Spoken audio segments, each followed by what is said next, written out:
இன்றைக்கு தேவன் நமக்கு கொடுத்திருக்கிற வார்த்தை, நீங்கள் இப்போது இருக்கிறதை பார்க்கிலும் 1000 மடங்கு அதிகமாகும்படி உங்கள் பிதாக்களின் தேவனாகிய கர்த்தர் உங்களுக்கு சொல்லியபடியே உங்களை என்ன பண்ணுவார்? ஆசீர்வதிப்பார். இந்த வார்த்தையை சொல்கிறது யார் அப்படின்னா மோசேயுடைய காலங்களில் நீங்கள் பார்த்தீங்க அப்படின்னா உபாகமத்துக்கு முந்தின புஸ்தகத்தில் என்னெல்லாம் எழுதியிருக்கிறாரோ அதே வார்த்தையை தான் இந்த உபாகமத்தில் எழுதியிருப்பார். அங்கே என்னெல்லாம் சட்டங்கள் சில காரியங்களை எழுதினாரோ அதே தான் அங்கேயே என்ன பண்ணியிருப்பார்? எழுதியிருப்பார். மறுபடியும் ஏன் எழுதியிருக்கிறார் அப்படின்னா, அந்த பழைய ஜென்ரேஷன், அதாவது அந்த 40 வருஷத்துக்கு முன்பாக வந்த ஜனங்கள்லாம் என்ன பண்ணிட்டாங்க? சிலர் ஒவ்வொரு பாவத்திலையும் ஒவ்வொரு போராட்டத்திலையும் அழிஞ்சிட்டாங்க, இறந்துட்டாங்க. இப்போ புதிய இளம் தலைமுறைகள் இருக்குது. இவங்களுக்கு வசனம் என்ன பண்ணணும்? தெரியணும். இவங்களுக்கு அந்த மோசையுடைய நியாயப்பிரமாணம் தெரியணும். அதுக்காக மறுபடியும் என்ன பண்ணுறாரு? அந்த வார்த்தையை சொல்கிறாரு. அதனால தான் உபாகமத்தில் மறுபடியும் ரூல்ஸ் எழுதியிருப்பார். அங்கே எழுதின அதே வார்த்தையை மறுபடியும் என்ன பண்ணியிருப்பார்? எழுதியிருப்பார். நன்றாய் கவனித்து கொள்ளுங்க. இந்த இடத்துல சொல்லியிருக்கிறாரு, உங்களை 1000 மடங்கு பெருகும்படி உங்கள் பிதாக்களின் தேவனாகிய கர்த்தர் உங்களுக்கு சொல்லியபடியே. அப்படின்னு என்ன அர்த்தம்? ஏற்கனவே இந்த வார்த்தை என்ன பண்ணியிருக்கிறாரு? உங்களை பயங்கரமாக ஒரு பெரிய ஆசீர்வாதத்துக்கு என்ன பண்ண போகிறேன்? கொண்டு போக போகிறேன். சரி, முதல்ல 1000 மடங்கு ஆசீர்வாதம்னா என்ன? நிறைய இடங்களில் பிளஸ்ஸிங்கை கேட்டிருப்போம். இந்த ஆசீர்வாதம் நிச்சயமாக ஆண்டவர் வேறு மாதிரி நான் உங்களுக்கு என்ன பண்ணுவேன்? தருவேன். 1000 மடங்கு ஆசீர்வாதம் அப்படின்னா முதல்ல தெரிந்து கொள்ளுங்க. அடிமைத்தனத்தில் இருக்கிறான் ஒருத்தன், அந்த மனிதனை கொண்டு வந்து நல்ல சாப்பாடெல்லாம் போட்டு நீட்டுற ட்ரெஸ்ஸை போட்டு ஒரு இடத்துல உட்கார வச்சு அதுவே அவனுக்கு எப்படி இருக்கும் தெரியுமா? பயங்கர ஒரு சந்தோஷமாக இருக்கும். மிரட்டுறக்கு ஆள் இல்லை, அடிக்கிறக்கு ஆள் இல்லை, 24 hours ஏதோ ஒரு கொடுமைப்படுத்திக்கிட்டு இருந்த நபர் இல்லை, ஒரு ஆளுக்கு பயந்து வாழ்ந்து கொண்டு இருந்தால் அந்த பயம் இல்லை.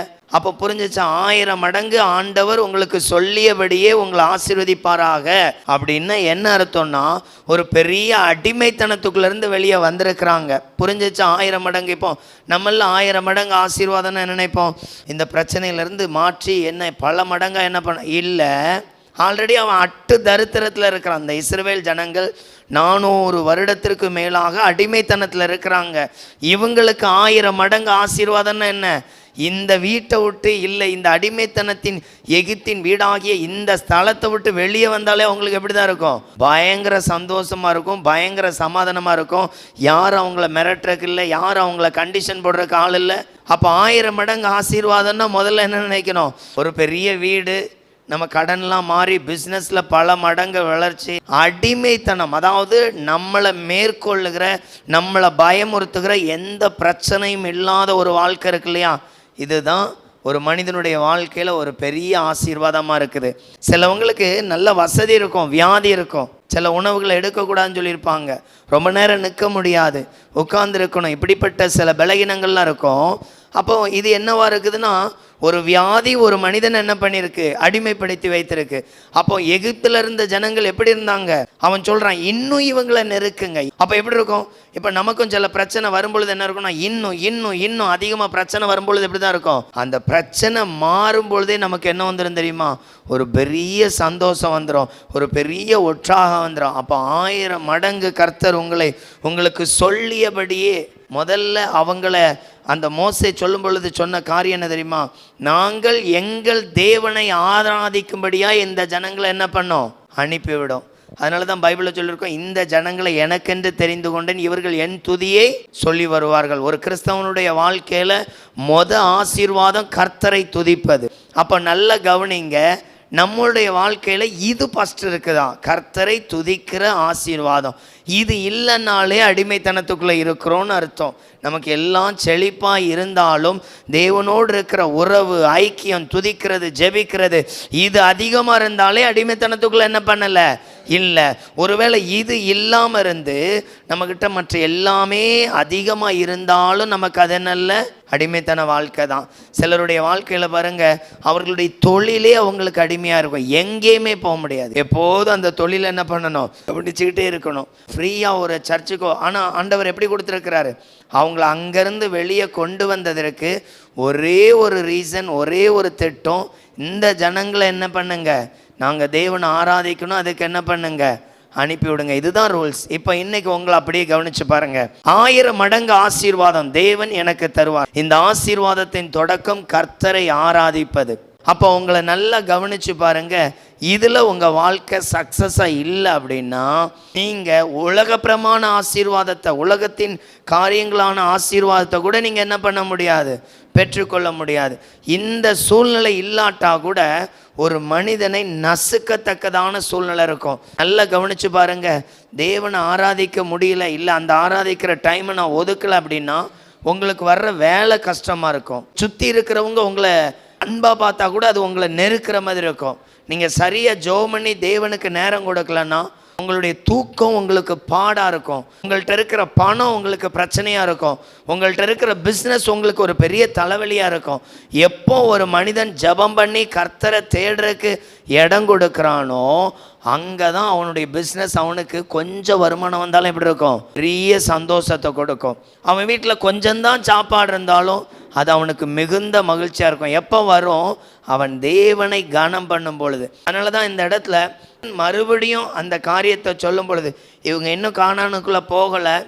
மோசே சொல்கிறாரு, உங்களுக்கு சொல்லியபடியே கர்த்தர் என்ன பண்ணுவார், 1000 மடங்கு. இப்போது இந்த ஜனங்களுக்கு ஆசீர்வாதம் என்ன தெரியுமா, அந்த அடிமைத்தனத்துக்குள்ளேருந்து வெளியே வருகிறதே என்னது தான், ஒரு பெரிய ஆசீர்வாதம் தான், ஒரு பெரிய நன்மை தான்.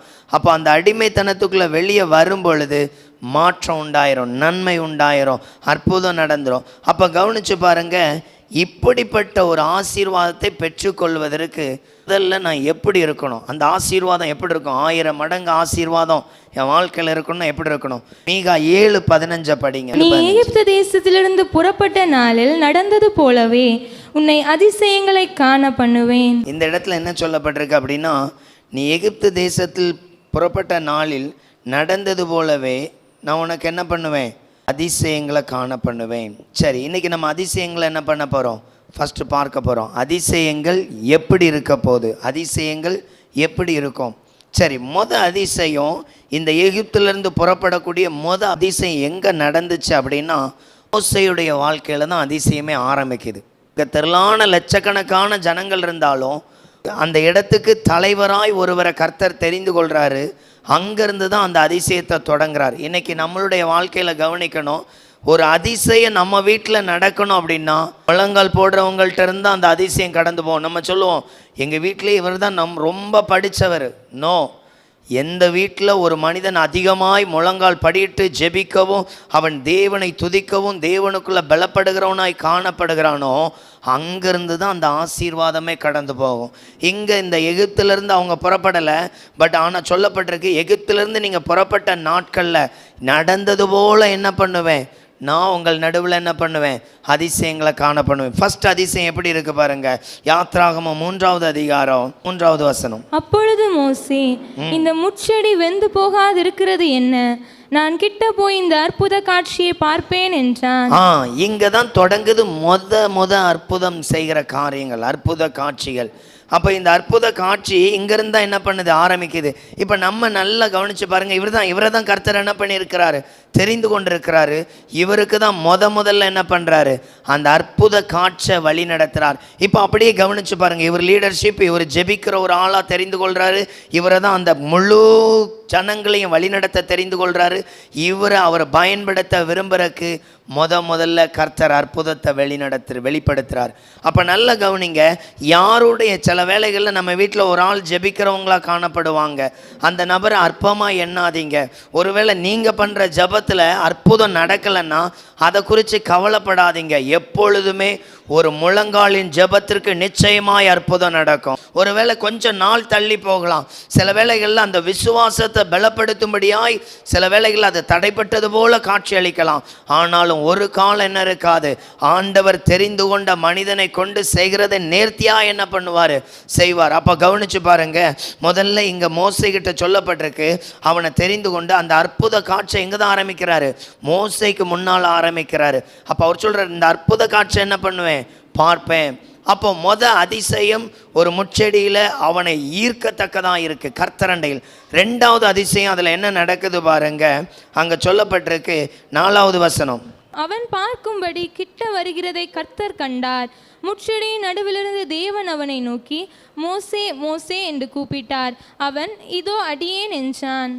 இங்க சொல்லப்பட்டிருக்கு, அவன் அந்த அற்புத காட்சி பக்கத்துல வந்து பார்க்கையும் அடுத்தது கர்த்தர் பேசுகிற காரியத்தை என்ன பண்ண முடியுது, பார்க்க முடியுது. அப்போ ரெண்டாவது ஒரு பெரிய அற்புத ஆசீர்வாதம்னா கர்த்தரோடு உண்டாகிற உறவு, கர்த்தர் பேசுகிற ஒரு வாழ்க்கை. இன்றைக்கி நம்மள நிறைய பேர் என்ன பண்ணோம், ஆண்டவர் பேசணும், ஆண்டவர் இடைப்படணும், ஆண்டவர் நம்மக்கிட்ட என்ன பண்ணணும், ரொம்ப ஐக்கியம் வைக்கணும், இதெல்லாம் நம்ம என்ன பண்ணோம், விரும்புவோம். ஆண்டவர் பேசுகிற ஒரு வாழ்க்கை. அப்போ இந்த வாழ்க்கை எங்கே ஆரம்பிக்குன்னா தேவன் தெரிந்து கொண்ட பாத்திரத்தில் தான் அந்த ஆசீர்வாதம் ஆரம்பிக்குது. இப்போ நம்மள நிறைய பேர் விரும்புவோம் இல்லையா, நல்ல ஆவிக்குரிய ஒரு அபிஷேகமான வாழ்க்கை, ஆண்டவர் என் கூட பேசணும். ஆண்டவர் என் கூட பேசணும்னா உங்கள் மேலே ஒரு விசேஷித்த நோக்கம் இருக்கணும். என் மேலே என்னங்க நோக்கம் இருக்க போகுது, உண்மையிலே நல்லா கவனிங்க, எல்லாரு மேலேயும் நோக்கம் இருக்குது. எல்லாரு மேலேயும். நம்ம வீட்டில் 10 பிள்ளைகள் இருக்குது, 10 பிள்ளைகளும் பெஸ்ட்டான பிள்ளைகள் தான். யாரையாவது விட்டு கொடுத்துருவீங்களா? யாரையாவது? இந்த 9 நல்லது தான், இந்த 1 என்னது தான், ஒரு வரைக்கும் ஆகாது. என்றைக்குமே அப்படி சொல்லவே மாட்டோம். காரணம் என்ன, ஒருவேளை அந்த 10வது பையனுக்கு படிக்கவும் வரல, அவன் படிக்கவும் செய்யலை, அவன் எப்படி இருக்கிறான், வீட்டில் 1-2 வேலை செய்வான், அவ்வளோதான், மற்றபடி படிப்பு அவனுக்கு என்ன பண்ணலை, வரவே இல்லை. அப்படி இருந்தால் கூட அந்த தாய் அந்த 9 விட்டுட்டு இந்த 10வது பிள்ளை எப்படி வச்சுருக்குமா, ரொம்ப தூக்கி வச்சுருக்கோம். கண்ணும் கருத்தா என்ன பண்ணோம், பார்த்துக்கோ. காரணம் என்ன அப்படின்னா அந்த பிள்ளை மேலே அந்த பிள்ளை என்ன பண்ணக்கூடாது, எந்த குறையுமே என்ன பண்ணிடக்கூடாது, நினச்சிடக்கூடாது. அந்த அளவுக்கு என்ன பண்ணுமா, அது பாதுகாத்து பராமரித்து அதனுடைய செயல்களை அவ்வளோ நேர்த்தியாக வச்சுருக்கோம். அப்போ கவனித்து பாருங்கள். அதனால தான் இயேசு சொல்கிறாரு, நான் பலவான வெட்கப்படுத்தும்படி பலகினரை நான் என்ன பண்ணியிருக்கிறேன், தெரிந்து கொள்கிறேன். இயேசு எப்படி அன்பு வச்சிருக்கிறார் பாருங்க. 100 பலவான் இருந்தாலும் ஒருத்தன் அதில் பலகீனமாக நடக்கவே கழியாதப்பா அப்படின்னு சொல்கிறவனை தான் நான் என்ன பண்ணுவேன், எடுத்து பயன்படுத்துவேன். இப்போ இதில் நம்மளை கவனித்து பாருங்கள். நமக்கும் சில வேலைகளில் தோணுதில்லை, எதுக்குமே லாக்கி இல்லை, எனக்கு எந்த திட்டமுமே இல்லை ஆண்டவருடைய செயலில். நான் கவனிக்கணும், ஆண்டவர் என் மேலே அன்பு வச்சிருக்கிறார், என்னையும் ஏதோ ஒரு காரியத்துக்கு பயன்படுத்துவார்னு நினைக்கும் பொழுதே ஆண்டவர் நன்மையை செய்வார். அப்போ புரிஞ்சிடுங்க, இந்த இடத்துல மோசே பேசுகிறார். மோசைக்கிட்ட என்ன பண்ணுறார், பேச ஆரம்பிக்கிறார். அப்போது வானத்தையும் பூமியும் உண்டாக்கின ஒரு தேவன் ஒரு மனிதரிடத்தில் பேச ஆரம்பிக்கிறாருன்னா அவனுடைய தனிப்பட்ட வாழ்க்கையில் உண்டாகிற 2வது அதிசயம். 3வது அதிசயம் என்ன நடக்குது பாருங்க. அந்த இடத்துல சொல்லப்பட்ட அடுத்த வசனம், அப்பொழுது அவர், இங்கே கிட்டி சேராயாக, உன் கால்களில் இருக்கிற பாதரட்சியை கலற்றி போடு, நீ நிற்கிற இடம் பரிசுத்த பூமி என்றார். அடுத்த அங்க உண்டாகிற அடுத்த ஆசீர்வாதம் சுத்திகரிப்பு, பரிசுத்தத்தை குறித்து. யாரை கர்த்தர் தெரிந்து கொள்றாரோ, யார் மேல கர்த்தர் அன்பு வைக்கிறாரோ அவர்களுடைய வாழ்க்கையில பாடு பிரச்சனை நிறைய வருதுன்னு நம்ம சில வேளைகளில் கவலைப்படுறோம் இல்லையா. எவ்வளோ போராட்டங்க வர்றது, எவ்வளோ நெருக்கங்க வர்றது. நல்லா கவனிங்க, இதில் தான் ஒரு மனிதன் பரிசுத்தம் அடைவான். இதில் தான் ஒரு மனிதன் என்ன பண்ணுவான், நல்ல கவனிங்க.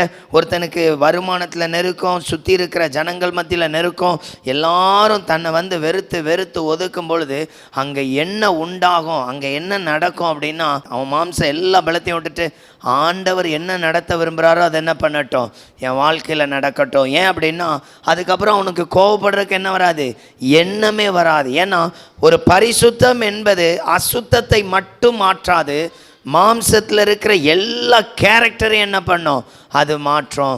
அப்போ இதைத்தான் அங்கே என்ன பண்ணியிருக்க சொல்லப்பட்டிருக்குன்னா, நீ நிற்கும் இடம் என்னது, பரிசுத்தம்.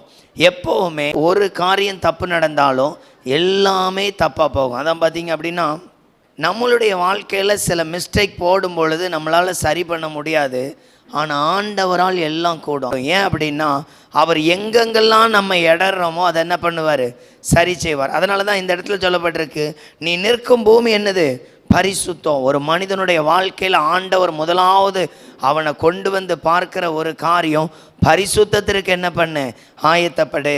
அப்போ மோசைகிட்ட நடந்த சில அதிசயங்களில் ஒன்று இந்த பரிசுத்தம். அடுத்தது நல்லா கவனிக்கணும், இந்த பயிற்சி ஆவிக்குரிய ட்ரைனிங் யார் கொடுக்குறா அப்படின்னா கர்த்தர் கொடுக்கிறார். இன்றைக்கி நம்மளில் சில கூட்டங்களில் போய் என்ன பண்ணுவோம், அபிஷேகத்துக்காக காத்திருப்போம், சில காரியங்களுக்காக கறந்திருப்போம். இந்த பகுதியில் கொடுக்கப்பட்டிருக்கிற மோசைக்கு கொடுக்கப்பட்டிருக்கிற வரத்தினுடைய பேர் என்ன அப்படின்னா அற்புதம் செய்யும் சக்தி. நீங்கள் 1 கொரிந்தியர் 12வது அதிகாரத்தில் பார்த்தீங்க அப்படின்னா அதில் அற்புதம் செய்யும் சக்தின்னு ஒரு வரம் இருக்கும். அந்த அற்புதம் செய்யும் சக்தி அந்த வசனத்தை படிங்க. 1 கொரிந்தியர் 12. வேறொருவனுக்கு அற்புதங்களை செய்யும் சக்தியும், வேறொருவனுக்கு தீர்க்க தரிசனம் உரைத்தலும், வேறொருவனுக்கு ஆவிகளை பகுத்தறிதலும். இந்த இடத்துல சொல்லப்பட்டிருக்கிற அற்புதம் செய்யும் சக்தி, இந்த வரத்தை கர்த்தர் என்ன பண்ணியிருக்கிறார். நீங்கள் பைபிளில் நிறைய வரங்களை குறித்து பார்த்துருப்பீங்க. குணமளிக்குதல் வரங்கிறது வேற, அற்புதம் செய்யும் சக்திங்கிறது வேற. அற்புதங்கன்னா என்ன தெரியுமா? நடக்காத ஒரு காரியம், அதாவது அவர் செத்து போயிட்டார், அவரை எழுப்பி கொண்டு வரணும், அந்த காட்சிக்கு பேர் என்னது? அற்புதம். அது சக்தியாம். சக்தின்னு என்ன தெரியுமா? அந்த அதிகாரம் அவர்கிட்ட இருக்குதான். அவர் அந்த இடத்துல நின்று அந்த வியாதியோ காரியத்தை பார்த்து சொன்னார்னா அது அப்படியே நடக்குமா. நீங்கள் பைபிளில் பார்த்தீங்கன்னா செங்கடல் பக்கத்தில் வந்திருப்பாங்க. செங்கடல் பக்கத்தில் அதில் கர்த்தர் சொல்லியிருக்க மாட்டார், இவர் சொல்லுவார், மோசே சொல்லுவார், இன்று கண்ட எகிப்தினை இனி நீ என்ன பண்ண மாட்ட, காணவே மாட்ட. அதான் அந்த அற்புதம் செய்யும் சக்தியை வரத்தை பெற்றுக்கொண்டவர்கள் சொல்லுகிற வார்த்தை. இன்று கண்ட எகிப்தினை இனி நீ என்ன பண்ண மாட்ட, காண மாட்ட. அந்த அற்புதம் செய்யும் சக்தி அவ்வளோ அதிகாரமாக சொல்லுவார், அது அப்படியே நடக்கும். அந்த வசனத்தை படிங்க. அப்பொழுது மோசே ஜனங்களை நோக்கி, பயப்படாதிருங்கள், நீங்கள் நின்று கொண்டு இன்றைக்கு கர்த்தர் உங்களுக்கு செய்யும் ரட்சிப்பை பாருங்கள். இன்றைக்கு நீங்கள் காண்கிற எகிப்தியரை இன்றைக்கும் காண மாட்டீர்கள். நல்ல கவனிங்க, இதை கர்த்தர் பேசல, கர்த்தர் பேச சொல்லல. பட் இவர் என்ன பண்றாரு? இன்னைக்கு பார்க்கிறவனை இனி என்ன பண்ண மாட்ட, பார்க்கவே மாட்ட. அற்புதம் செய்யும் சக்தி இல்லை, அந்த தேவ பலன் முழுமையாய் நிறைந்திருக்கிறவங்க தான் இதை சொல்லுவாங்க. இந்த மாதிரி வரங்களை பைபிளில் சிலர்கிட்ட மட்டும்தான் பார்க்க முடியும், எல்லார்கிட்டையும் இருக்காது. நீங்கள் பைபிளில் சிலருடைய வாழ்க்கையில், இப்போ நீங்கள் பைபிளில் பார்த்தீங்கன்னா பவுலும் சீலாவும் பாடி துதித்தார்கள், சிறைச்சாலை கதவுகள் அந்த சங்கிலிகள் எல்லாம் கலண்டு விழுந்தது அப்படின்னு இருக்கும். நீங்கள் நல்லா கவனிச்சிங்கன்னா அவங்க சொல்லிலாம் அது கலண்டு விழலை, இவர்கள் துதிக்கும் பொழுது துதியினால் அது என்ன பண்ணிட்டு தேவனுடைய வல்லமை வெளிப்பட்டது. ஆனால் நீங்கள் மோசே எலியாவுடைய நாட்களில் பார்த்தீங்கன்னா அவங்க சொல்லி சில காரியங்கள் நடக்கும். இது இந்த அற்புதம் செய்கிற சக்தியுடைய என்னது வல்லமை. இதை நீங்கள் பைபிளில் நிறைய பேர்ட்ட பார்க்க முடியாது, சிலர்கிட்ட மட்டும்தான் இந்த அற்புதம் செய்யும் சக்தி என்ன பண்ணும், காணப்படும். இந்த வரங்களை முதல்ல பைபிளில் நான் பார்த்த ஒரு நபர், இயேசுவுக்கு அப்புறம் இந்த மோசே தான் என்ன பண்ணுறாரு, இந்த இடத்துல சொல்கிறார், இனி நீ என்ன பண்ண மாட்ட, பார்க்கவே மாட்ட. அந்த வார்த்தையை பார்த்தீங்க அப்படின்னா கர்த்தர் சொல்லியிருக்க மாட்டார், இந்த வார்த்தையை நீ சொல்லுன்னு. ஆனால் அவர் சொல்லுவார். காரணம் என்னன்னா, அவருக்கு தெரியும் கானானுக்கு போவோம், எந்த தடையும் என்ன பண்ணாது, மேற்கொள்ளாது. இதுதான் அந்த தேவனுடைய வல்லமை. இப்போ அந்த இடத்துல சொல்கிறாரு, அவர் அப்படி சொல்லிட்டு அந்த இடத்துல செங்கடலை என்ன பண்ணுறாரு, அடுத்தது தான் கர்த்தருடைய வார்த்தை வருது, நீ என்ன பண்ணு, செங்கடலை பிளந்து விடு. அடுத்தது பார்த்தீங்க அப்படின்னா நிறையா அந்த இடத்துல பார்வோனுக்கும் மோசைக்கும் ஒரு யுத்தம் உண்டாகும். அந்த இடத்துல நிறைய வாதைகளை உண்டு பண்ணுவார். அந்த வாதைகள் உண்டாகும் பொழுதுல நீங்கள் பார்த்தீங்கன்னா மோசைக்கிட்ட அவ்வளோ வல்லமை வெளிப்பட்டு கொண்டே இருக்கும். அவன் கோல் எடுத்து நதியில் அடித்தான்னா நதி முழுவதும் ரத்தமாகும். இது தேவன் கொடுத்த ஒரு வல்லமை. பட் இப்படிப்பட்ட ஒரு வல்லமை அப்போஸ்தலர் காலங்கள்லையும் அதிகமாக என்ன பண்ண முடியாது. அவங்களாம் அற்புதம் செஞ்சுருப்பாங்க. பர்டிகுலராக ஒரு நபர் 10 நபர் அபிஷேகத்தில் நடத்தியிருப்பாங்க. புதிய ஏற்பாட்டில் சில காரியங்கள்.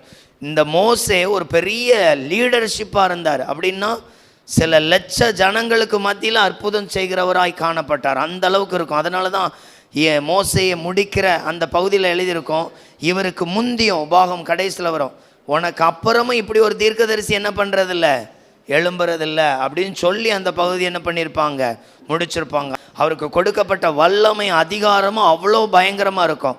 அந்நாட்களில் கர்த்தரோடு பேசுகிறது ரொம்ப அரிது. இந்த கர்த்தரை முகமுகமாய் அவரை போல கண்டது யாருமே இல்லைன்னு என்ன பண்ணியிருக்கு, ரெக்கார்டு கொடுத்துருக்கு. அந்த அளவுக்கு அந்த மோசே பெற்றிருந்த அபிஷேகம் இது. இந்த அபிஷேகத்தினுடைய சில பகுதிகள்லாம் பார்த்தா அவ்வளோ அழகாக இருக்கும். அப்படின்னா அது எந்தெந்த பகுதின்னா, சில இடத்துல மோசைக்கு விரோதமாக ஜனங்கள் எழும்புவாங்க, உடனே கர்த்தர் பேசுவார். அந்த இடத்துல உடனே கர்த்தர் பேசுவார். உடனே எல்லாரும் பயந்து நடுங்குவாங்க. மோசையுடைய சகோதரி ஆரோனும் சேர்ந்து சில காரியங்கள் அவனுக்கு விரோதமாக பேசுவாங்க. ஒரு செகண்டில் பார்த்தீங்கன்னா அந்த இடத்துல கர்த்தர் அவ்வளோ பேரையும் அழைப்பார். ஏன்னா மோசை மேலே அவ்வளோ கண்ணும் கருத்துமாக இருப்பார். கவனமாக இருந்து அவனை ஒவ்வொரு காரியங்களையும் பேசிக்கிட்டே இருப்பார். யாரும் எதிர்த்து பேச விட மாட்டார், யாரும் அவனை மேற்கொள்ள விட மாட்டார். அவ்வளோ ஒரு உறவு இந்த மோசைக்கு மேலே வச்சுருந்தார். மோசைகிட்டையும் சில தியாகங்கள் இருந்துச்சு. இந்த அழைப்புக்கு அப்புறம் அவன் யாரோட வாழ்ந்ததா இருக்காது, பிள்ளைகளோட வாழ்ந்ததா இருக்காது. ஒன்று.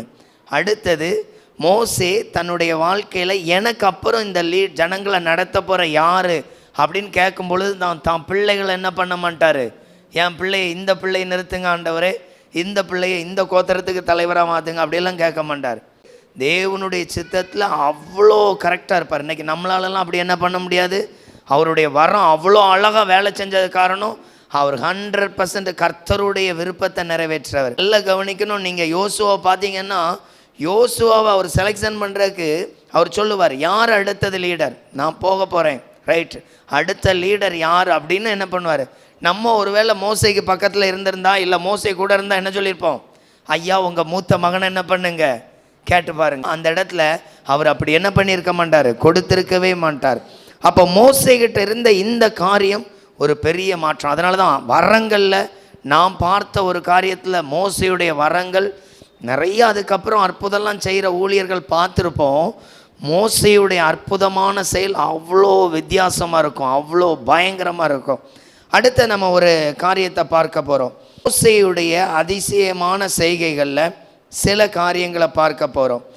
ஏன் இந்த மோசைக்கு இந்த வரங்களை கர்த்தர் கொடுத்தார்? ஏற்றுக்கொள்ளுங்க. யாத்ராகமம் 1வது அதிகாரம் 11வது வசனம். அப்படியே அவர்களை சுமை சுமக்கிற வேலையினால் ஒடுக்கும்படிக்கு அவர்கள் மேல் விசாரணைக்காரரை வைத்தார்கள். அப்பொழுது அவர்கள் பார்வோனுக்காக பித்தோம், ராம்சேஸ் என்னும் பண்டசாலை பட்டணங்களை கட்டினார்கள். இந்த இடத்துல சொல்லப்பட்டிருக்கு, இவர்கள் ஆராதிக்க கூடாதபடி 2 பட்டணத்தை என்ன பண்ணிட்டாரு, கட்ட வச்சிட்டாரு. யாரு? எகிப்து மன்னர். நாம் ஆண்டவருடைய பிள்ளைகள், ஆண்டவருடைய சித்தம் செய்யவும், ஆண்டவருக்கு நேர்த்தியாய் செய்யவும் நம்ம ஆயத்தப்படணும். இங்கே சொல்லப்பட்டிருக்கிற இந்த காரியம் ரொம்ப முக்கியம். இன்னைக்கு நம்மளுடைய வாழ்க்கையிலையும் நாம் தேவனை மகிமைப்படுத்தாதபடி, கனம் பண்ணாதபடி ஏதோ ஒரு உலக காரியத்துக்குள்ளே உட்கார்ந்துருப்போம். இதுதான் ஒரு மனிதனுடைய வாழ்க்கையில் அதிசயத்தை பார்க்க முடியாது. எப்போ ஒரு மனிதன் தேவனை துதிக்க, தேவனை மகிமைப்படுத்தணும்னு புறப்பட்டானோ அப்போ அவன் வாழ்க்கையில் அற்புதம் நடந்துக்கிட்டே இருக்கும். அவன் மனசில் தான் ஒன்று நினச்சிருப்பான், அந்த காரியத்தை உடனே வாய்க்க செய்வார். ஒரு ஆளை சந்தித்து சில உதவி கேட்கணும்னு எதிர்பார்த்துருப்பான், அந்த ஆளை இவர் விட்ட வந்து என்ன பண்ணியிருப்பார், உதவி கேட்க வைத்திருப்பார். காரணம் என்ன தெரியுமா? அவனுக்கு அதிசயத்தை செஞ்சுக்கிட்டே இருப்பார். இப்போ நல்ல கவனிங்க, நம்ம வாழ்க்கையிலையும் அந்த நாட்களில் நடந்த அதே அதிசயங்களை காண பண்ணுவார். அப்படின்னா நாம் தேவனை கனம் பண்ணுகிறவர்களாய், தேவனை துதிக்கிறவர்களாய் என்ன பண்ணணும், மாறணும். இந்த இடத்துல அவ்வளோ ஒடுக்குனாராம். இந்த ஜனங்கள் என்ன பண்ணக்கூடாது, பெருகிடக்கூடாது, எழும்பிடக்கூடாது. அப்போது மோசைக்கு இந்த அதிசயமான வரங்களை கொடுத்து ஆண்டவர் எதற்காக ஜனங்களை கொண்டு வந்தார்னா, தேவனை கனம் பண்ணும்படியாக, தேவனை மகிமைப்படுத்தும்படியாக. உங்களை கவனித்து பாருங்க, என் வாழ்க்கையில் இன்னைக்கு ஆசீர்வாதம் இல்லைன்னா உங்களுடைய வாழ்க்கையில் தேவனை எந்த அளவுக்கு மகிமைப்படுத்துறீங்க. 2வது ஒரு காரியத்தை பார்க்க போகிறோம். எடுத்துக்கொள்ளுங்க, சகரியா 9:12. நம்பிக்கையுடைய சிறைகளே, அரணுக்கு திரும்புங்கள், ரெட்டிப்பான நன்மையை தருவேன், இன்றைக்கே தருவேன். இந்த இடத்துல சொல்லப்பட்டிருக்கு, நம்பிக்கையுடைய சிறைகளே நீங்கள் என்ன பண்ணுங்க, அரணுக்கு என்ன பண்ணுங்க, திரும்புங்க, உங்களுக்கு நான் ரெட்டிப்பான நன்மைகளை என்ன பண்ணுவேன், தருவேன், அதையும் இன்றைக்கே என்ன பண்ணுவேன், தருவேன். இந்த வார்த்தை ரொம்ப முக்கியமான ஒரு வார்த்தை. அந்த உங்கள் நம்பிக்கை யாருக்கு மேலே வரணும்னா இயேசுவுக்கு மேலே என்ன பண்ணணும். அதனால தான் அந்த இடத்துல நம்பிக்கையுடைய சிறைகளே, இது எதை குறிக்க தெரியுமா? இதுவும் நீங்கள் விவிலியமில் படிச்சுன்னு சொல்லப்பட்டிருக்கோம், ஒரு வாழ்க்கையில் அவன் கட்டப்பட்ட நிலையில் இருக்கிறானா. நம்பிக்கையுடைய சிறைகளை, அதாவது உங்களுக்கு கர்த்தர் மேலே நல்ல விசுவாசம் உண்டு, நம்பிக்கை உண்டு, ஆனாலும் நீங்கள் ஏதோ ஒரு காரியத்தில் என்ன பண்ணியிருக்கிறீங்க, கட்டப்பட்டிருக்கீங்க. அதனாலே நீங்கள் ஆசீர்வதிக்கப்படுறதில்ல. நல்லா கவனிக்கணும். ஒரு மனிதன் பிள்ளைக்கு மேலே அதிக அன்பு செலுத்த ஆரம்பிச்சிட்டான்னு வைங்களேன், பிள்ளைக்கு மேலே அன்பு செலுத்துகிறவன் கர்த்தரை தேடுகிறவனாக இருக்கணும். கர்த்தருடைய ஆசீர்வாதத்தில் நிரப்பப்படுகிற அன்பை வெளிப்படுத்துகிறவனாக இருக்கணும்.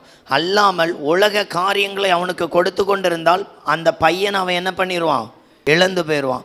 ஒரு மனிதன் தன்னுடைய வேலையில் மிகுந்த கவனம் செலுத்துவது அவசியம். அதே வேலைக்கே முக்கியத்துவம் கொடுத்துட்டான்னா அந்த வேலையை அவனுக்கு என்ன பண்ணிடும், சிறையிருப்பாக மாறிடும். அந்த இஸ்ரவேல் ஜனங்களை எகிப்திலிருந்து வெளியே கொண்டு வர்ற ஒரு நோக்கமே தேவனை துதிக்கும்படி, தேவனை ஆராதிக்கும்படி. அப்போது நம்முடைய வாழ்க்கையில் ஒவ்வொரு நாளும் எத்தனை பேரை ஆராதனைக்குள்ளும் தேவனுடைய ரட்சிப்புக்குள்ளே கொண்டு வர்றோமே, அதுதான் ஒரு பெரிய சாட்சி. 1. 2வது, தேவனுக்கென்று பயன்படும்படியாய் பாத்திரத்தை உருவாக்குறோம் இல்லையா, அதுதான் பிரதானமான என்னது, இந்த பூமியில் இருக்கிற நிறைய காரியங்கள். அப்போ மோசையினுடைய அழைப்பே அந்த லட்சக்கணக்கான ஜனங்களை ஆராதனை செய்யும்படியாய் கொண்டு என்ன பண்ணணும், செய்யணும். அதுக்கு தான் இந்த அற்புதம் செய்யும் சக்தி, அதுக்கு தான் செங்கடலை பிளந்து போகிற பிரயாணங்கள். அப்போ அவ்வளோ பெரிய அற்புதங்கள் எதற்காக செய்தார்னா, எல்லா இடத்துலையும் அவங்க என்ன பண்ணாங்க, தேவனை மகிமைப்படுத்தினாங்க, துதித்தாங்க. இன்னும் பார்த்தீங்க அப்படின்னா எரிகோ கோட்டைக்கு வரும்பொழுது அந்த ராகாப் சொல்றா, உங்கள் தேவனை குறித்து நாங்கள் என்ன பண்ணோம், கேள்விப்பட்டோம். உங்கள் தேவனை குறித்து எங்களுடைய ஜனங்கள் இருதயம் என்ன பண்ணிட்டு, கரைந்து போயிற்று. புரியுதா உங்களுக்கு? தேவனை மகிமைப்படுத்துகிற ஒரு சூழ்நிலை. அந்த ராகாப் சொல்றா, உங்கள் தேவன் தான் உண்மையான தேவன், என் குடும்பத்தை எப்படியாவது என்ன பண்ணிருங்க, காப்பாத்திருங்க. அந்த ராகாப்பின் சந்ததியிலேருந்து தான் யார் வந்தா, இயேசு வந்தார். எப்படி இருக்கும் பாருங்க. அவளுடைய அந்த ஏற்றுக்கொள்ளுதல் இயேசுவையே பிறப்பிக்கும்படியான ஒரு ஸ்லாக்கியத்தை என்ன பண்ணார். இயேசுடைய வரலாறு நீங்கள் மத்தேயுவில் படிக்கும் பொழுது என்ன பண்ணும், இந்த ராகாப் என்ன பண்ணுவாங்க, வருவாங்க. எடுத்து வாசிங்க பார்க்கலாம். அந்த மத்தேயு 1வது அதிகாரத்தில் ராகாப் வரும் பகுதியை. சல்மோன் போவாசை ராகாப்பிடத்தில் பெற்றான். போதும். இப்போ நல்லா கவனிச்சு பாருங்க. ஒரு பெரிய ஆசீர்வாதம் இந்த ராகாப்புக்கு என்ன பண்ணியிருக்கு, கிடைத்திருக்கு. புதிய ஏற்பாட்டில் இந்த இடத்துல பெயர்களை எழுதும்படி என்ன பண்ணியிருக்கு.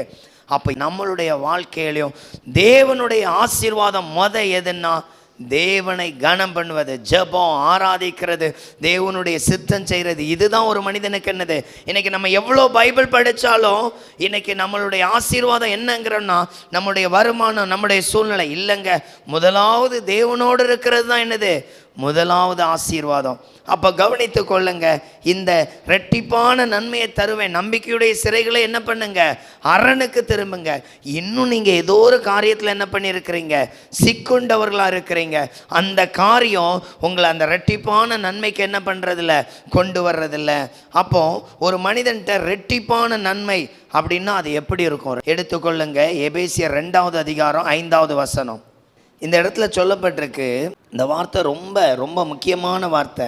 அக்கிரமங்களிலே மரித்தவர்களாய் இருந்த நம்மை கிறிஸ்துவனுடைய கூட என்ன பண்ணார், உயிர்ப்பித்தார். கிருபையினால் ரட்சிக்கப்பட்டீர்கள்.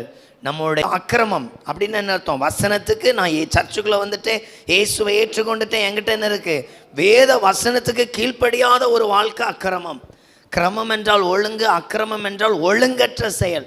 இந்த செயலுக்குள்ளே நான் என்ன பண்ணுறேன், இருக்கேன். பைபிள் இயேசுவை தெரியும், இயேசுக்குள்ளே வாழ்கிறேன், பட் நான் இப்படி தான் இருக்கிறேன், அக்கிரமம் பண்ணுறேன், வசனத்துக்கு என்ன பண்ணலை. அப்போ இப்படி இருக்கிற ஒரு வாழ்க்கை எப்படி இருக்கிறதா, அக்கிரமங்களில் மரித்தவனாக இருந்தேன். ஒரு மனிதன் பாவம் செய்தா அவனுடைய ஆவிக்குரிய ஆத்துமா செத்ததாய் காணப்படுகிறதாம். அதனால தான் ஒருத்தன் உலக வாழ்க்கையில் அதிகமாக இருந்தால் அவனுடைய லைஃப் ஸ்டைல் எப்படி இருக்கும் அப்படின்னா, ஆவிக்குரிய வாழ்க்கையில் செத்ததாக இருக்கும். அவனை கொண்டு போய் நின்றுட்டு வாங்க ஒரு மணி நேரம் ஜோம் பண்ண முடியாது. ஆனால் பாருங்கள், 1 மணி நேரம் ஏதாவது வேலை செய்ய சொல்லுங்கள், செஞ்சுருவான். வேறு ஏதாவது ஒரு காரியம் செய்ய சொல்லுங்கள், செஞ்சுருவான். ஆனால் அவனால் ஜோம் பண்ண முடியாது. ஏன்னா அவனுடைய வாழ்க்கை, ஆவிக்குரிய வாழ்க்கை முடிந்து போனதாய் காணப்படுகிறது. ஒன்று. அடுத்தது அங்கே சொல்லப்பட்டிருக்கு, நம்மை கிறிஸ்துவோடு கூட உயிர்ப்பித்தார். அப்படின்னு என்ன அர்த்தம், என் அக்கிரமத்துக்காக சிலுவையில் இயேசு ரத்தத்தை சிந்திருக்கிறார். இதை அறிக்கையிட அவனுடைய அந்த ஆவிக்குரிய ஜீவியம் பலனடைகிறது. அதனால தான் எங்கே ஒரு மனிதன் ஸ்தோத்திரம் பண்ணி அந்த கல்வாரியை பார்த்து, ஆண்டவரே உம்முடைய ரத்தம் எனக்காய் சிந்தப்பட்டது, அதனால் இன்னும் என்னை கழுவுங்க என்னை சுத்திக்கிறீங்க, இப்படி ஒருத்தன் கேட்க அவனுடைய வியாதி அவனை விட்டு மாறிடும், அவனுடைய போராட்டம் அதை விட்டு மாறிடும். ஏன்னா இதற்குள் தான் ஒரு மனிதனுடைய பரிபூர்ண ஆசீர்வாதம் இருக்கு. கிறிஸ்துவை அறிக்கை பண்ணாதவன், கிறிஸ்துவை எப்போதும் நினைவுகூராதவன் எந்த நன்மையை என்ன பண்ண முடியாது, பெற்றுக்கொள்ள முடியாது. ஏன்னா கிறிஸ்துவுக்குள்ளதான் சகல ஆசீர்வாதம் என்ன பண்ணியிருக்கிறாராம், வைத்திருக்கிறார். அப்ப அந்த இடத்துல சொல்லப்பட்டிருக்கு, அந்த கிறிஸ்துவோடே கூட உயிர்ப்பித்தார், கிருபையினாலே என்ன பண்ணீங்க, ரட்சிக்கப்பட்டீங்க. அந்த ரெட்டிப்பான நன்மைங்கிறது என்ன தெரியுமாங்க, ரட்சிப்பு. நம்மளை அந்த அக்கிரமத்திலேருந்து, அந்த சிறையிருப்புலேருந்து வெளியே கொண்டு வந்து அந்த கிருபையினால் நம்மளை என்ன பண்ணுறாரு. இன்றைக்கி நம்ம எல்லாரும் ரட்சிக்கப்பட்டிருக்கிறோமா அப்படின்னு என்ன பண்ணியிருக்கிறோம், ரட்சிக்கப்பட்டிருக்கிறோம். நம்ம எல்லாரும் இயேசு கிறிஸ்துவை ஏற்றுக்கொண்டிருக்கிறோமான்னா ஏற்றுக்கொண்டிருக்கிறோம். நம்மள எத்தனை பேர் நம்முடைய வாழ்க்கையில் வேத வசனத்தின் அந்த ஒழுங்குகளுக்கு நம்மளால் கடைபிடிக்க முடியும். இப்போ நல்ல கவனிங்க, நாம் செய்கிற காரியங்கள் சில வேளைகளில் ஒருவருடைய சந்தோஷத்தை கெடுத்து போடுமானால் அது நம்மகிட்ட பாவமாக இருக்கும். ஒரு மனிதனுடைய செயல் இன்னொரு மனிதனுக்கு எரிச்சலையும் துக்கத்தையும் உண்டு பண்ணுமானால் அது நமக்கு என்னவா இருக்கும், பாவமாக இருக்கும். நம்மள பல வேளைகளில் சிலருக்கு இணங்கி போகிறது வேற கூட எப்படி தான் இருக்கும், குறைவாக இருக்கும். சில வேளைகளில் நம்ம ஒரு காரியத்தை ஆப்போசிட்டாக நிலைநிறுத்தும் பொழுது அங்கே டென்ஷன், கோபம், எரிச்சல் வந்து என்ன பண்ணிடும். அப்போ நல்ல கவனிங்க, பாவம் அப்படின்னா ஒரு ஆள்கிட்ட சண்டெல்லாம் போட வேண்டாம். மனசுக்குள்ள ஒரு எரிச்சல் உள்ள இருந்தாலே அது என்னதுதான், உங்களுடைய வாழ்க்கையில் அது துக்கத்தை என்ன பண்ணும், உண்டு பண்ணும். அப்போ இது எல்லாமே நம்ம வாழ்க்கையில் என்னது, பாவமாக இருக்குது. அதனால தான் நீங்கள் எப்போதும் என்ன பண்ணுங்க, இந்த அக்கிரமத்தை என்ன பண்ணாதீங்க, மீறி நடக்கிற காரியத்தை என்ன பண்ணாதீங்க, உள்ளே வைக்காதீங்க. முதல்ல பார்த்தோம், மோசேயுடைய அற்புதமான செய்கைகள் அவனுக்கு அந்த மீகா 7:15 அதிசயத்தை காண பண்ண என்ன பண்ணுச்சு, அது உதவி செய்தது. அவனுடைய ஊழிய காரியங்கள் அதை என்ன பண்ணார், அதிகமாய் செயல்படுத்தினார். அங்கே சொல்லப்பட்டிருக்கு, நன்மைகளை தருவேன். நம்முடைய வாழ்க்கையில் இந்த ரெட்டிப்பான நன்மைகளை யார் தருவா? பைபிள் எடுத்துக்கொள்ளுங்க, லூக்கா 7:13 கர்த்தர் அவளை பார்த்து அவள் மேல் மனதுருகி அழாதே என்று சொல்லி கிட்ட வந்து பாடையை தொட்டார். அதை சுமந்தவர்கள் நின்றார்கள். அப்பொழுது அவர், வாலிபனே எழுந்திரு என்று உனக்கு சொல்லுகிறேன் என்றார். கர்த்தருடைய அடுத்த ஒரு செயல் என்னன்னா, நல்ல கவனிக்கணும், நன்மைகளை செய்வார். நன்மைகளை, அதான் சொன்னேன், 1000 மடங்கு ஆசீர்வாதம். முதலாவது ஒரு மனிதன்கிட்ட இருக்கிற ஆசீர்வாதம் என்ன அப்படின்னா, தேவனிடத்தில் திரும்பணும், கர்த்தரை துதிக்கிறவனாய் காணப்படணும். ரெண்டாவது, அந்த கர்த்தரை துதிக்க போறதுக்கு ஒரு மனிதனுக்கு என்ன தேவைன்னா, ஆவிக்குரிய வளர்ச்சியுள்ள ஒரு அபிஷேகமுள்ள வாழ்க்கை. மூன்றாவது, அவன்கிட்ட சிறையிருப்பு இருக்கவே கூடாது. இந்த சிறையிருப்பு தான் நம்ம வாழ்க்கையில் நிறைய தோல்விகளை கொண்டு வரும். நாலாவது, நம்ம என்ன பார்க்குறோம் அப்படின்னா, ஆண்டவர் அற்புதம் செய்கிறவர். இன்றைக்கு ஆண்டவர் எப்படி இருக்கிறாரு, இங்கே சொல்லப்பட்டிருக்கு. இந்த கண்ணீர் எப்படி இருக்கும் தெரியுமா? சகோதரியை பார்த்து என்ன சொன்னார்னா, அழாதேன்னு என்ன பண்ணியிருக்கிறார், சொல்லியிருக்கிறார். 13 சொல்லியிருக்கிறாரு, அவளை பார்த்து மனதுருகி அழாதே. ஒருவருடைய வாழ்க்கையில் அந்த அம்மா விதவை, அந்த பையன் இறந்துட்டான் அப்படின்னா எப்படி இருக்கும் தெரியுமா? அந்த வாழ்க்கையே அவ்வளவுதான். ஒரு மனிதனுடைய வாழ்க்கையில் அந்த பாரம் எவ்வளோ இருக்கும், எப்படி இருக்கும்னா, இந்த விதவை அழுதா இல்லையா, இந்த அளவுக்கு இருக்கும் அவங்களுடைய பாரம். ஏன் அப்படின்னா, நம்ம சிலரெல்லாம் சொல்லுவோம் இல்லையா, பைபிளில் சில பகுதியை படிச்சுட்டு ஈஸியாக போயிடுவோம். அவர்கள் அழுதார்கள், அவர்கள் துக்கித்தார்கள்.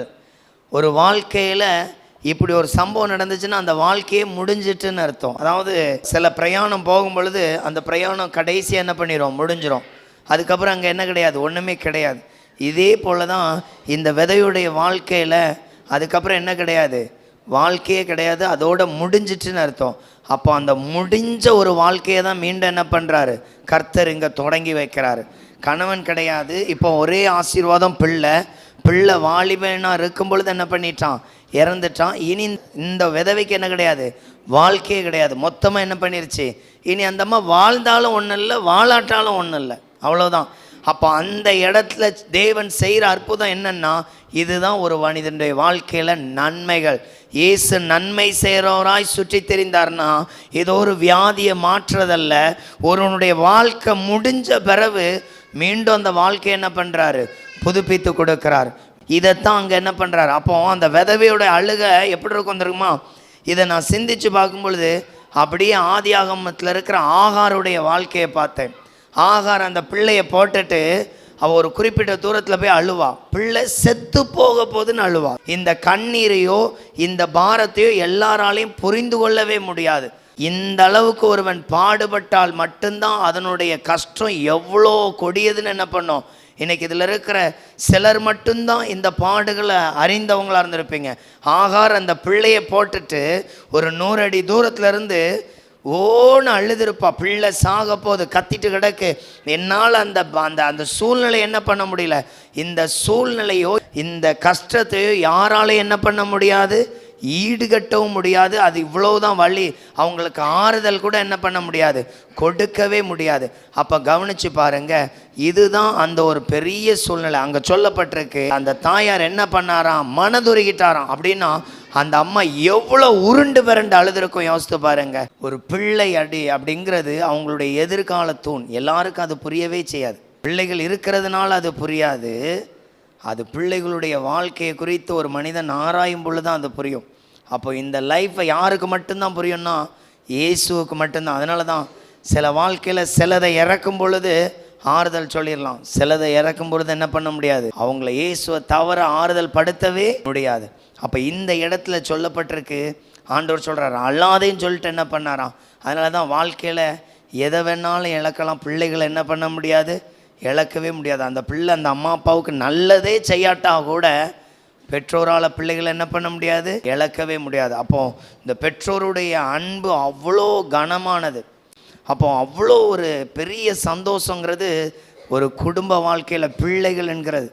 அப்போ இந்த தாய்க்கு கணவன் போயிட்டாரு, இப்போ இருக்கிறது அவன் வாலிப பையன் சொல்லப்பட்டிருக்கு. எவ்வளோ ஆறுதலாக இருந்திருக்கும் அந்த தாயாருக்கு, எவ்வளோ பலனாக இருந்திருக்கும் யோசித்து பாருங்க. அப்போ தேவனால் நன்மையை செய்ய முடியும். நன்மை எப்படி தெரியுமா? என் எதிர்காலத்தை மீண்டும் ரன் பண்ண முடியும். என் எதிர்காலம் முடிஞ்சிட்டுன்னா கூட அதை என்ன பண்ண முடியும்? மீண்டும் கட்டி எழுப்ப முடியும். அது என் படிப்பாக இருக்கலாம், என் குடும்பமாக இருக்கலாம், என் வாழ்க்கையாக இருக்கலாம். எந்த இடத்துல என் எதிர்காலம் விழுந்து போனாலும் இயேசுவால் மட்டும்தான் அதை நிலைநிறுத்த முடியும். அதனால தான் இயேசு நன்மை செய்கிறவராய் சுற்றி திரிந்தார். இந்த ஆசீர்வாதத்தை உலகத்தால் யாராலையும் கொடுக்க முடியாது. பிள்ளைகள் ஆசீர்வாதம் ஒரு பெற்றோருக்கு எப்படி இருக்குதோ, சில வாழ்க்கையில் சிலதை இழக்கும் பொழுது அதை ரிட்டன் தருவதற்கு இயேசுவால் மட்டும்தான் முடியும். இயேசுவால் தான். அதனால தான் அவர் சொல்கிறார், தாய் தகப்பன் எப்படி பிள்ளையை தேற்றுவார்களோ அவ்வண்ணமாய் நான் உங்களை என்ன பண்ணுவேன்? தேற்றுவேன். இந்த வார்த்தையின் அடையாளம் இயேசு மட்டும்தான். அதனால தான் சொல்லப்பட்டிருக்கு, அங்கே சொல்லப்பட்டிருக்கு, கிருபையினால் ரட்சிக்கப்பட்டீர்கள். ரட்சிப்புன்னு என்ன தெரியுமா? ஒருவனுடைய வாழ்க்கையில் நடக்கிற இருள், துக்கம், வேதனை, என் வாழ்க்கை அவ்வளோதான் முடிஞ்சிட்டுங்கிற சூழ்நிலையை ஆசீர்வாதமாக மாற்றுறதுக்கு இயேசுவால் மட்டும்தான் முடியும். இந்த பூமியில் நம்ம எவ்வளோ நண்பர்கள் இல்லை உறவினர்களை நம்ம கடந்து வந்தாலும் நம்மளை இப்படிப்பட்ட ஒரு பெரிய ஆசீர்வாதத்தை இயேசுவால் மட்டும்தான் என்ன பண்ண முடியும்? தர முடியும். அதனால தான் அந்த வசனம் சொல்லியிருக்கு, அந்த வார்த்தை சொல்லியிருக்கு, அந்த வாலிபன் என்ன பண்ணாராம்? எழுந்திருந்தாராம். அந்த இடத்துல 15வது வசனத்தை படிங்க. மரித்தவன் எழுந்து உட்கார்ந்து பேச தொடங்கினான். அவனை அவள் தாயினிடத்தில் ஒப்புவித்தார். இந்த இடத்துல சொல்லப்பட்டிருக்கு, மரித்தவன் என்ன பண்ணான்? எழுந்திருக்க பண்ணி அவனுடைய தாயினிடத்தில் என்ன பண்ணாராம்? கொடுத்தாராம். அப்போ நல்ல கவனிங்க, இதுதாங்க நம்ம வாழ்க்கையில் ஒரு பெரிய ஆசீர்வாதம். இந்த ஆசீர்வாதத்தை யாராலும் என்ன பண்ண முடியாது. இந்த வசனத்தை இதுங்கும் பொழுது ஆகார் அப்படியே நினைவு கூர்ந்தேன். ஆகார் உண்மையிலே அந்த பிள்ளை செத்துரும். பிள்ளை இன்னும் கொஞ்ச நேரத்தில் என்ன பண்ணிடும்? செத்துரும். இன்றைக்கி நம்மளுடைய வாழ்க்கையில் கூட சில பகுதி அப்படி தான் இருக்கும். இனி இந்த வாழ்க்கை அவ்வளோதாங்க, இந்த வாழ்க்கை முடிஞ்சிட்டு, இந்த வாழ்க்கையில் எந்த நன்மையும் கிடைக்காது, இந்த வாழ்க்கை முடிஞ்ச வாழ்க்கை, என் லைஃப் அவ்வளோதான், என் லைஃபுக்கு எல்லா கதவும் அடைக்கப்பட்டது, என் சூழ்நிலை மூடப்பட்ட. இல்லை, இயேசுவால் அதை மீண்டும் கட்டி எழுப்ப முடியும். முற்றிலும் அடைக்கப்பட்டதாக இருக்கலாம், லைஃப்பில் இனி நன்மையே கிடையாது, அந்த வாழ்க்கையும் மீண்டும் இயேசுவால் என்ன பண்ண முடியும்? எடுத்து நிறுத்த முடியும். அதனால தான் சொல்லப்பட்டிருக்கு, ஆகாரை பார்த்து சொல்றார், பிள்ளையின் சத்தத்தை தேவன் கேட்டார். இங்க இந்த அம்மாவுடைய அழுகைய, இந்த அம்மாவுடைய கூக்குரலை கர்த்தர் என்ன பண்ணாரு? கேட்டார். இந்த அம்மாவுடைய கூக்குரலை கேட்டு கர்த்தர் ஒரு பெரிய அற்புதங்களை என்ன பண்றாரு? செய்கிறார். கர்த்தர் ஒரு பெரிய மாற்றத்தை என்ன பண்றாரு? அப்ப இன்னைக்கு உங்களை அப்படியே தேவ சமூகத்தில் ஒப்பு கொடுத்து பாருங்க. இன்னைக்கு 1000 மடங்கு ஆசீர்வாதம். முதலாவது ஆண்டவரை தொழுது கொள்ளுகிற ஆசீர்வாதம். இரண்டாவது இந்த தொழுது கொள்ளுறதுக்கு தடையா இருக்கிற எந்த காரியமா இருந்தாலும் அதை மாற்றக்கூடிய அபிஷேகம். மூன்றாவது ஆண்டவர் நம் மத்தியில் செயல்படுத்துகிற காரியம் அரணுக்கு திரும்ப பண்ணுகிறார். அரணான வாழ்க்கை என்பது ஒரு மனிதனுடைய வாழ்க்கையில அவன் அந்த இக்கட்டு எதிலெல்லாம் கட்டப்பட்டிருக்கிறானோ அதிலிருந்து வெளியே வருகிறது. அடுத்தது அவனுக்கு நன்மையானது என்ன பண்றாரு? கொடுக்கிறார். இந்த நன்மை எதை குறிக்கிறது என்றால், ஒரு மனிதனுக்கு இயேசு மட்டும்தான் மெய்யாகவே என்ன கொடுக்க முடியும்? நன்மைகளை கொடுக்க முடியும். அல்ல கூட சில வேளைகளில் பாடு வரும் பொழுது, பிரச்சனை வரும் பொழுது, கஷ்டப்படும் பொழுது நீங்கள் சோர்ந்து போறதுக்கு இடம் கொடுக்காதீங்க, தளர்ந்து போறதுக்கு இடம் கொடுக்காதீங்க.